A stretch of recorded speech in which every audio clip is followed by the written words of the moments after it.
আমগো এলাকার যে বাইস্তারা টিকটক করে এদের সাথে এদেরও যোগ্য না ভাই।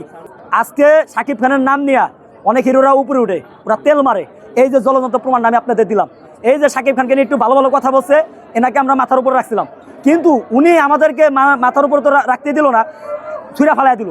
তো নাম ও অ্যাক্টর মুন্না ভাই, উনি কোন জায়গায় করে উনি কি সুপারস্টার গেছে নাকি? হ্যাঁ, বাংলাদেশের বিগত 27 বছর ওয়ান এন্ড অনলি একজন সুপারস্টার ছিল সাকিব খান। দেখেন, আমি আপনাদেরকে একটা প্রথম কথা, আপনারা আমাদেরকে যখনই দেখেন, বিশেষ করে কিন্তু সাকিব ভাইয়ের প্রোগ্রাম থাকলে সেখানে আমাদের দেখেন, সাকিব ভাইয়ের প্রোগ্রাম ছাড়া কিন্তু আমাদেরকে দেখেন না। তো আজকে এখানে আসার কারণটা ছিল কি, এই যে অ্যাক্টর মুন্না খান, এই যে উনি আমাদেরকে রিকোয়েস্ট করছিল, আমাদেরকে কেউ যদি মন থেকে ডাকে বা রিকোয়েস্ট করে আমরা তাকে সম্মানটা দেওয়ার চেষ্টা করি। আর বস সাকিব খানকে নিয়ে দেখি উনি মাঝে মধ্যে ভালো ভালো কথা বলতো।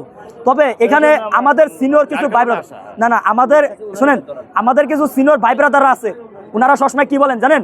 কয় আজকে সাকিব খানের নাম নিয়ে অনেক হিরোরা উপরে উঠে, ওরা তেল মারে। এই যে জ্বলন্ত প্রমাণ আমি আপনাদের দিলাম, এই যে সাকিব খানকে নিয়ে একটু ভালো ভালো কথা বলছে, এনাকে আমরা মাথার উপর রাখছিলাম, কিন্তু উনি আমাদেরকে মাথার উপর তো রাখতে দিল না, ছুঁড়া ফালাই দিল।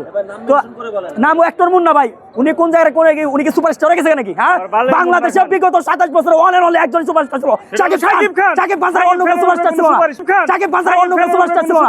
আর উনি কোন জায়গার কি, আর উনি কোন জায়গার কোন সুপারস্টার আমরা বলেন? নিজেকে আবার দেখি আজকালকার দেখি, দাঁড়ান, আইআই একটা সিনেমা কইরা টাইটেল নাম লাগায় অ্যাকশন হিরো সুপারস্টার মুন্না খান। আর ভাই আশ্চর্য, আমগো এলাকার যে বাইস্তারা টিকটক করে এদের সাথে এদেরও যোগ্য না ভাই।